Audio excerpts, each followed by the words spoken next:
Hello and welcome to my first ever Cities Skylines Let's Build, and in this episode you will get to see me creating the map, because I have never really done the map before, and the first time when the game came out I tried the map editor and it was very difficult to work with and very clunky, but I am very happy to say when I tried it again this time it was a joy. It's so much better than it used to be. So it was really a lot of fun making the map, and it's still not 100% finished. I still had to do some test builds with the map for canals and ship routes and these kind of things, but all in all it's looking pretty good. It just needs a bit more work done onto it, but it's not going to be shown in this episode.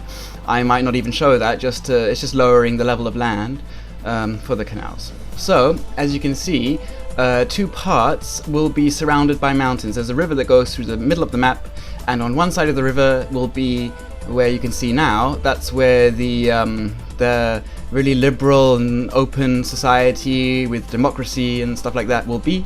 And on the other side is where there will be a communist city, sort of like North Korea or something in Russia, or Ukraine, or some places like that. It's going to be inspired by Russian architecture, brutalist architecture, and some North Korean landmarks, and pretty much any sort of communist dictatorship-y thing I can find. There will be a part that's down here, as you can see that I'm building now, that is sort of like the barrier. I might have to build a wall there, or something to that nature, to sort of some military thing, some sort of guard posts and stuff, to just show a huge contrast. The other area will be incredibly inspired by Dutch and German architecture. It'll be similar to that, and it'll have canals, and it'll be pretty, and it'll have more parks, and it'll look much wealthier. It'll have modern buildings and this and that. So they sort of cut off from each other. I think if you go up the mountains you can see each other from then, but they're definitely separate. And also the roads, the roads that connect the cities will never meet from each city. I wonder if that idea will work, and I really hope it will. If you like the look of this map and you want to try it out, I will put a link to the download in the Steam workshop where you can play around and have fun, and maybe we can make this together and you can show me what you do. All in all, it's gonna be good. It's gonna be good. I have a lot of nice ideas, and I have, that's my clock, sorry. I have a lot of nice ideas and interesting things, but of course, if you know any great assets that fit in with this theme, this style, these cities, or anything like that I should be using, please don't hesitate to tell me, because I would really like to know. The first mod I have to look for will be the one where the soil availability, it bugs the shit out of me. I really don't understand why they did that, and it just stifles a lot of the things I want to do. So I will have to find a mod that gets rid of that, and I will give a list of all the mods that I use, which will be quite a lot, at least all of the gameplay mods. I'm not sure if I'll make a list of all the assets I use, but if I do, I could make a list using the Steam Workshop, something like that, and let me know if you want that. I'm not sure how useful that is to you guys, but if you like that idea, don't hesitate to tell me, and I will try and make it as interactive as I can. I am almost at 500 subscribers, so I'm going to be watching the subscriber key like a hawk, and the person who is the 500th subscriber will have a part of the city, or even an entire city, named after them. So I'm gonna have to really pay attention to who the 500th subscriber is. I think that's pretty much it. For the rest of this episode you will see more detailing happening. I looked at some tutorials on how to make better mountains, but I've got to say, even though the map will be available, I'm definitely going to edit this map while I'm making the city too, just as long as I get rid of that soil availability annoyance, because it's some mountains that are sort of at the edge of the map. I haven't done a lot of detailing. It's only the mountains that you can see very clearly. I've also had a lot of fun making waterfalls and lakes and trees and things like that, and little abandoned factories and this kind of stuff. But all in all, it's just a sort of basic thing, because I always add detail at the very end. So I hope that was enough to get your tastes going, whatever that means. And I will see you when I actually start building the city, which I haven't started yet. But I hope that was enough information to whet your appetite for the future. So bye for now, and I'll see you in the next episode.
Wow, you watched all the video. If you like what you see, click in one of these boxes to see me play Planet Coaster, and subscribe if you want to motivate me. And also, thanks for watching.